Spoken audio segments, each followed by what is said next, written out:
L'esclave qui n'est pas capable d'assumer sa révolte ne mérite pas que l'on s'apitoie sur son sort. Nous ne nous apitoyons pas sur nos sorts, on ne demande pas que quelqu'un s'apitoie sur notre sort. Le peuple burkinabé a décidé de lutter contre l'île terroriste en mesure de relancer son développement. Dans cette lutte, des vaillants peuples, des vaillantes populations se sont engagées à prendre les armes face au terrorisme, ceux que nous avons affectueusement appelés les VDP, des volontaires. Nous sommes surpris de voir les impérialistes traiter ces VDP de milices et de tout type. C'est décevant parce qu'en Europe, lorsque des peuples prennent les armes pour défendre leur patrie, on les traite de patriotes. Nos grands-pères ont été déportés pour sauver l'Europe. Ce n'était pas avec leur consentement, contre leur gré. Et bien au retour, on se rappelle bien qu'à Tiaroy, lorsqu'ils ont voulu revendiquer leurs droits élémentaires, ils ont été massacrés.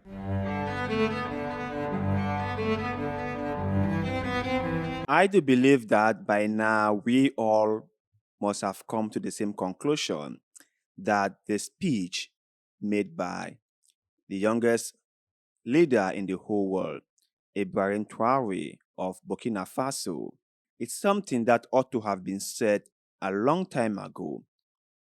And his vision for the country is something that we, the Africans, can all support. Because for far too long, we have been taken advantage of. The French have treated us like nobody. And it's high time we begin to take back our country. So let's revisit the speech one more time. And as usual, I shall from time to time pause the video to share my thoughts and opinions with you. You also can do the same in the comment section below. Because like I have said, our show is a conversational one, and we are all permitted to share our views and our opinions on the things we value the most.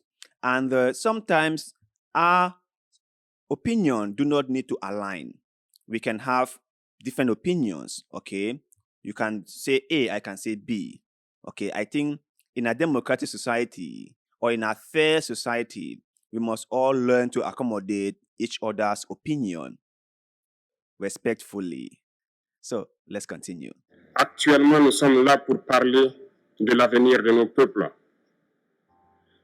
de ce qui va advenir demain, de ce monde libre auquel nous aspirons, de ce monde sans ingérence dans nos affaires internes.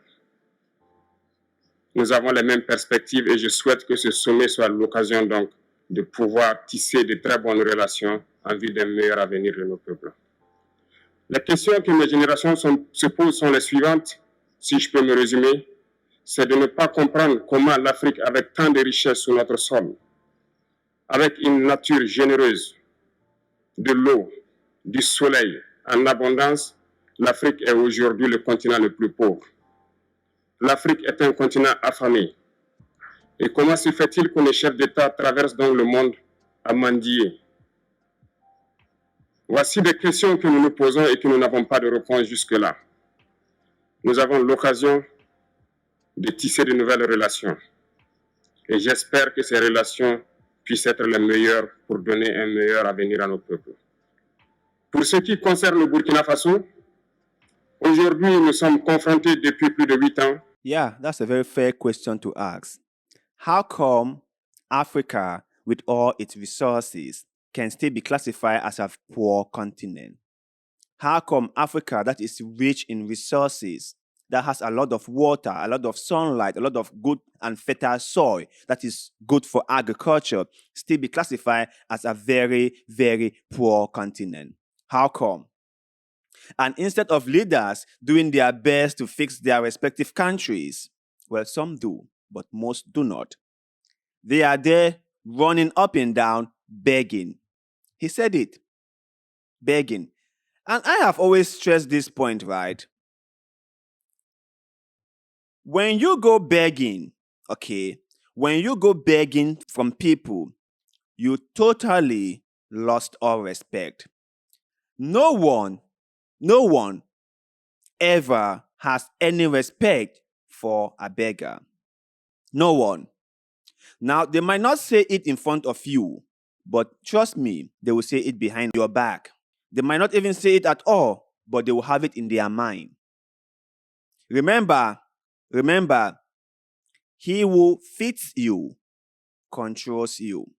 Now you might say, no. I have autonomy and I can decide things for myself. Well, that is what you think. But remember, he who feeds you controls you. Let's continue. À la forme de manifestation la plus barbare, la plus violente du néocolonialisme, de l'impérialisme. L'esclavage qu'on tend encore à nous imposer. Nos dévanciers nous ont bien appris une chose. L'esclave qui n'est pas capable d'assumer sa révolte ne mérite pas que l'on s'apitoie sur son sort. Nous ne nous apitoyons pas sur nos sorts, on ne demande pas que quelqu'un s'apitoie sur notre sort. Le peuple burkinabé a décidé de lutter contre les terroristes en mesure de relancer son développement. Dans cette lutte, des vaillants peuples, des vaillantes populations se sont engagées à prendre les armes face au terrorisme, ceux que nous avons affectueusement appelés les VDP, des volontaires. Nous sommes surpris de voir. Rightly put it, a slave who does not save him or herself deserves no pity. Yeah, he has clearly put it. And this is something I thought that we all should have had it long ago, right? We need leaders like this whom people can rally behind. Because this is the kind of leader I am going to support any day, anytime. He is young, he is energetic, he has the interest of the people at heart. Can you really ask yourself what is really going on, my brothers and sisters? If now the thing is like, sometimes I look at our African leaders, okay, and I feel pity for us. Why? Because our leaders are super rich. Even though the country is as poor as it is, the leaders are super rich. How come? How come that 90% of the people can be as poor as it is? But the leader is so successful, is so rich. How come? And the leader is a politician, not even a business person. How come? How come our leaders spend most of their time abroad? How come? When a leader in Africa, not all, mostly West Africa and Central Africa, when they fall sick, they cannot get medical attention in their own home countries. Why? Because they do not have good medical facilities. They need to be flown abroad for medical attention. Why? And that same leader has stolen so much money from the government and has stuck it in a Swiss bank account. That same leader has bought private properties in the US, in the UK, and even in France. But that leader doesn't have a hospital in his own country. The government cannot be able to have good drinking water for the masses. How come? How come? And then when the military take over power, we will say we hate coups. Like if the civilian government have done anything for us. What have they done? Where have they gone? There's one country, whenever I look at Africa, I take that country as a prime example. And when I talk about that country, I feel so sad because it's quite a big shame. Nigeria with all its oil resources, crude oil, this and this, that and that. Nigeria with all its billionaires. But the people, the people in the grassroots cannot have good drinking water. The people in the grassroots cannot have constant electricity. You see? So I always like to have a balanced argument. In as much as I blame the Westerners for all their involvement and intervention in Africa, I think that we, the Africans, are also part of the problem. That our leaders haven't done what was required from them. They have come in, they have embezzled state money, and they have let us be where we are. They haven't really been a good leader to the people. But let's continue. Les impérialistes traitaient ces VDP de milices et de tout type. C'est décevant. Parce qu'en Europe, lorsque des peuples prennent les armes pour défendre leur patrie, on les traite de patriotes. Nos grands-pères ont été déportés pour sauver l'Europe. Ce n'était pas avec leur consentement, contre leur gré. Et bien au retour, on se rappelle bien qu'à Tiaroy, lorsqu'ils ont voulu revendiquer leurs droits élémentaires, ils ont été massacrés. Cela ne fait rien donc. Lorsque nous, peuple, nous décidions de nous défendre, on nous traite de milices. Mais là n'est pas le problème. Ce qui est le problème, c'est de voir des chefs d'État africains qui n'apportent rien à ces peuples qui se battent, mais qui chantent la même chose que les impérialistes en nous traitant de milices, en nous traitant donc d'hommes qui ne respectent pas les droits de l'homme. De quels droits de l'homme parle-t-on? Nous nous offusquons contre cela et c'est honteux. Il faut que nous, chefs d'État africains, nous arrêtons de nous comporter donc en marionnettes qui dansent à chaque fois que les impérialistes tirent sur les ficelles. Hier, le président Vladimir Poutine a annoncé donc l'envoi de céréales en Afrique. Nous sommes bien contents. Nous lui disons merci pour cela. Mais aussi, c'est un message passé à nos chefs d'État africains. Parce qu'au prochain forum, nous ne devrons pas venir ici sans avoir assuré, pour ceux qui ne connaissent pas la guerre, l'autosuffisance alimentaire de nos peuples. Yeah, it's quite a shame, It's quite a shame. I have said many times on this show. When the issue between Russia and Ukraine started, right, the whole of Europe supported the Ukrainians.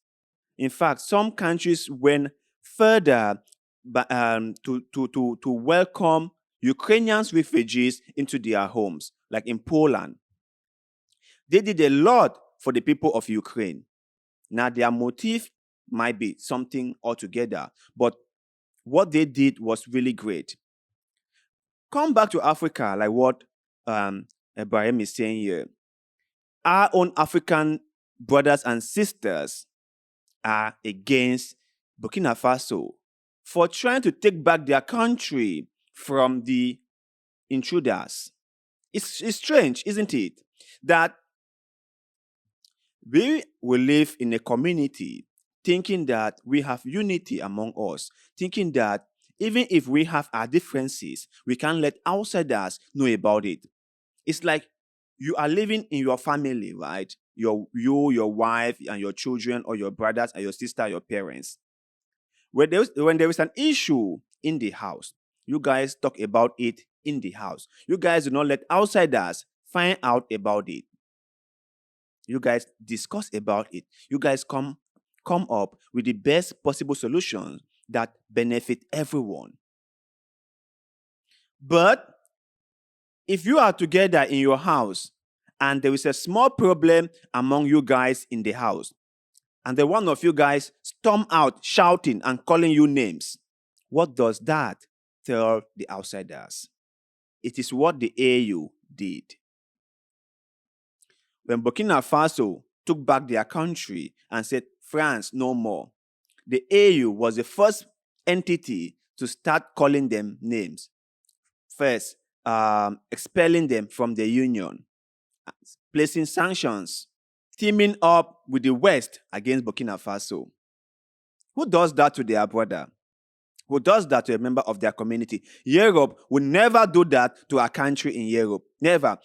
Example, we always complain about the poor treatment we get from Italy and how Italian government is not doing enough to rescue African migrants at sea. African Union has talked about that. The African human rights groups have talked about that. But you never hear the European Union come out to support us against Italy. They won't do that. But when France was talking about Burkina Faso, African Union teamed up with France to talk about Burkina Faso. It's terrible. It's really, really terrible. So let's continue. Nous nous offusquons contre cela et c'est honteux. Il faut que nous, chefs d'État africains, nous arrêtons de nous comporter donc en marionnettes qui dansent à chaque fois que les impérialistes tirent sur les ficelles. Hier, le président Vladimir Poutine a annoncé donc l'envoi de céréales en Afrique. Nous sommes bien contents. Nous lui disons merci pour cela. Mais aussi, c'est un message passé à nos chefs d'État africains, parce qu'au prochain forum, nous ne devrons pas venir ici sans avoir assuré, pour ceux qui ne connaissent pas la guerre, l'autosuffisance alimentaire de nos peuples. Nous devons prendre l'expérience de ceux qui ont pu déjà atteindre cela en Afrique, tisser de bonnes relations ici et tisser de meilleures relations avec la Fédération de Russie pour pouvoir assouvir leurs besoins. And he's right. He's totally right. Even though Russia has promised to send grains to Africa, which is great, but we should not be expecting Russia to feed us. We should not be going to Russia expecting that they give us free stuff. Why can't we grow our own food? Why can't we use the money we've embezzled to grow food in our own country? Why can't we sit and say that, okay, this time we are going to give this quantity of food to Russia, to Ukraine? Why can't we do that? Why must we always be at the receiving end of everything? Why? And that has been the reason why the West has never considered us as an entity worthy of any respect from them. We might shout, we might scream, we might complain. They wouldn't even care. Why? Because we are beggars. That is just the fact. We go out there begging. It's either we are begging for aid, or we are asking for donations, or we are begging for one thing or the other. This has to stop. Okay. This has to stop. I'm not criticizing the African people. I'm just pointing out something that I think we could improve on. This mentality of begging is destroying the African continent and the African people. And the foreign aid has always been a tool used by the West to undermine Africa. If you haven't known about this by now, you should go and do some research. All the foreign aid they give to you doesn't really do anything. Because I have mentioned in the previous video that if foreign aid were the way to go, where it was something that bring Africa out of poverty, shouldn't Africa have achieved that goal by now? If all this aid and donations were the thing, were something that would uplift the Africans, that will bring Africans out of poverty, that will make sure that Africans do not starve, do not go hungry, won't that objective be achieved by now? Let this sink in for a second, then answer me. But you guys out there, what is your take on Ibrahim Traore's speech in Russia? Is he right to point out that African leaders are puppets and they should realize this and stop dancing to the tune of the West? Is he right to point out the fact that even our own fellow brothers and sisters in Africa, like the AU, hasn't really done anything to the benefit of Africa? Share your thoughts and opinions with us in the comment section below, because like always, we love hearing what you have to say. And also, do not forget to like this video, share this video, follow our Facebook page, and most importantly, subscribe to this channel, because little bit of good tweet, like the one you're doing just now, help us a lot, and we shall forever be grateful to you. So thank you very much for doing just that. And like always, see you in the next one.